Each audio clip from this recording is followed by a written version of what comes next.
Hey, welcome, welcome. My name is Crow, and I travel the land offering vestments of protection. And you are fortunate I found you in time. You bear the look of one who is haunted, but I am proud to say that my wares can protect you from even the cruel claws of death itself. Have a look. My caravan sells clothing and armor to decorate and protect the body while it endures the ravages of the physical world. My travels take me from Canterbury Commons to where there is true need of this protection. After all, this is what they'll pay the most for.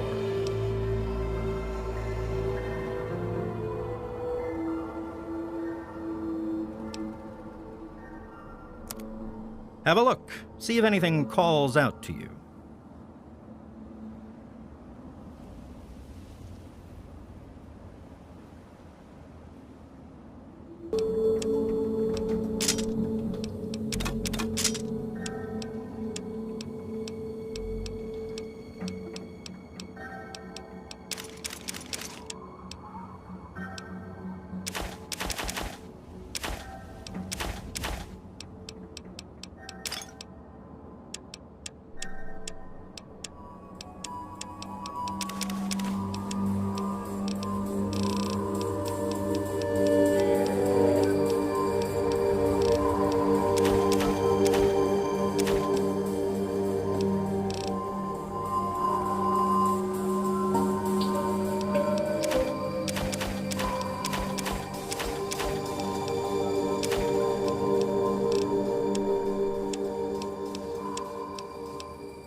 Thanks.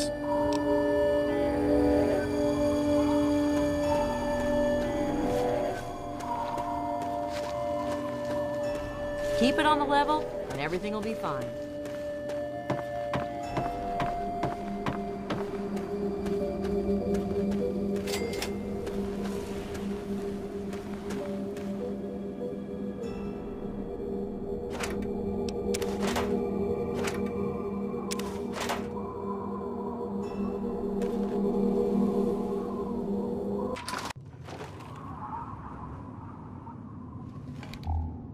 Oh, my. My.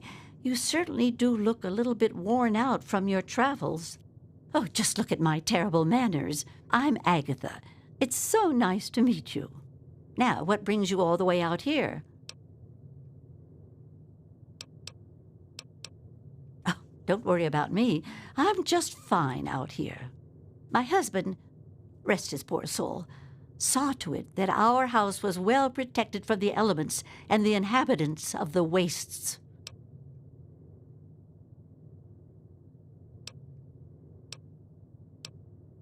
Apart from supply caravans, you're the first person to set foot inside my house in a long time. It's not for lack of trying at this point, mind you. I'm just far off the beaten path. Living in this isolation protects me, but it has also made me very lonely.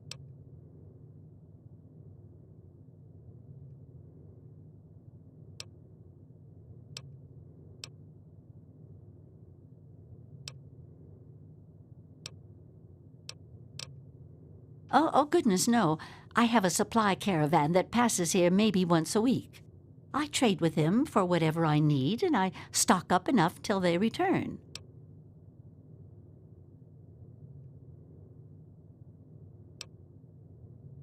Well, I always have my husband's old radio set to fall back on. I used it once in an emergency when a group of raiders was getting a bit too close for comfort to my house. Otherwise, I use it to broadcast my so-called music I play from my homemade violin.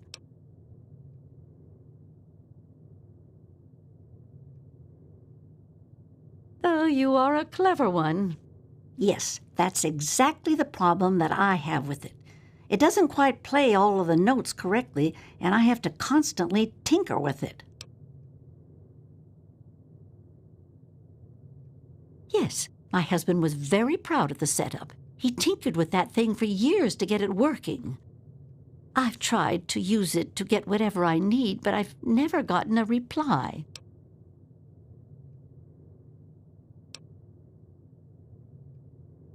Thank you. Well, my husband had his hobbies. I'm afraid mine was making that sorry instrument. I only wish I could replace it with something better.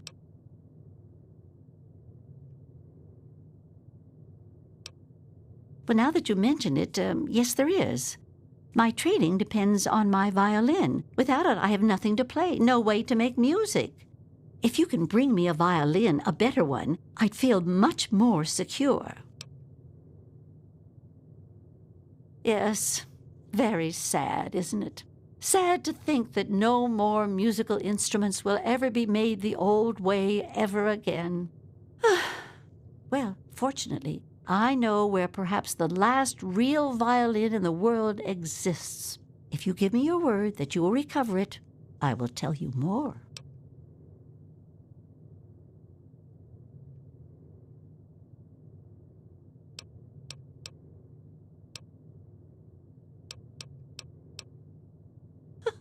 Oh, I don't think I've been this happy in years. I have some information that may help you, at least a place to begin.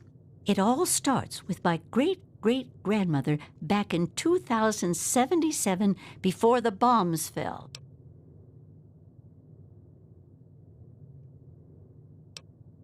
It certainly is a long time.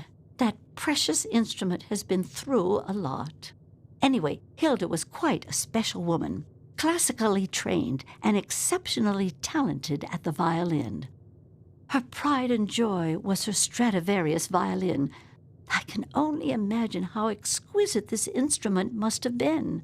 When the war reared its head, she was invited by Vault Tech into Vault 92.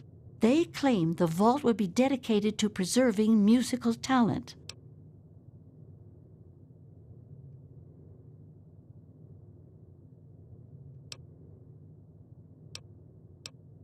Oh, absolutely irreplaceable. The Stradivarius violins are as unique as a painting or a sculpture, each one its own work of art. I think the opportunity to use that fine instruments with her fellow accomplished musicians was more than a draw for Hilda. Then the bombs fell, the vault was sealed, and my family never heard from her again.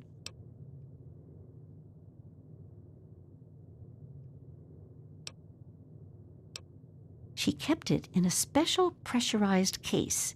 Inside the case is the perfect temperature and humidity for the instrument. If the case is still functioning, the Stradivarius would be in perfect shape. Hilda's Stradivarius was named the Soi Stradivarius. All of them had names. That's what I want you to get.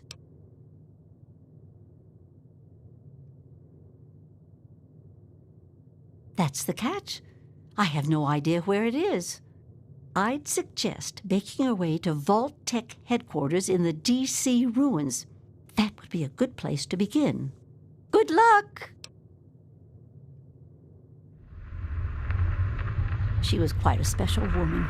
Hilda was her name, classically trained and exceptionally talented at the violin. Her pride and joy was her Stradivarius violin. I can only imagine how exquisite this instrument must have been. When war reared its head, she was invited by Vault Tech into Vault 92. They claimed the vault would be dedicated to preserving musical talent. Happily, she accepted. After she entered Vault 92, the bombs fell, and the story as I know it ends.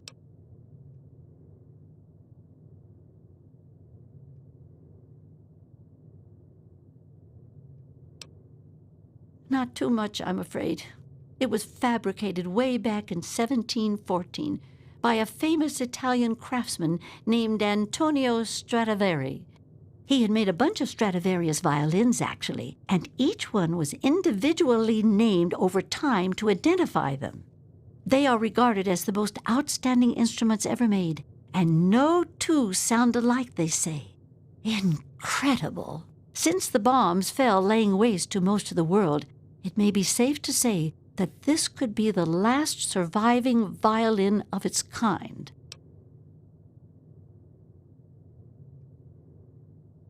Well, from my great-great-grandmother's diaries, I have deduced that she had a special pressurized case created for it. Hopefully, the Suisse Stradivarius was in the case when she... well, you know.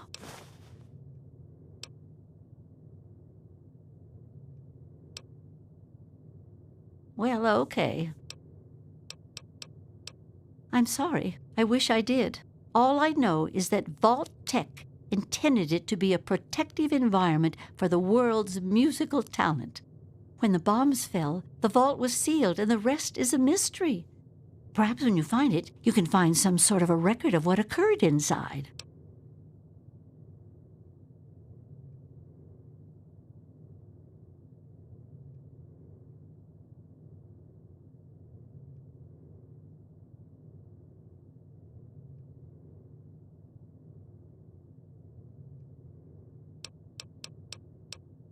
From what I gather, it's located in the ruins of D.C. I got the location from one of the supply caravans. They told me it had extremely high security and something they call a mainframe inside. I'd imagine it's quite dangerous. I'd be careful if I was you. Watch yourself out there. It's locked for a reason. Don't get any idea.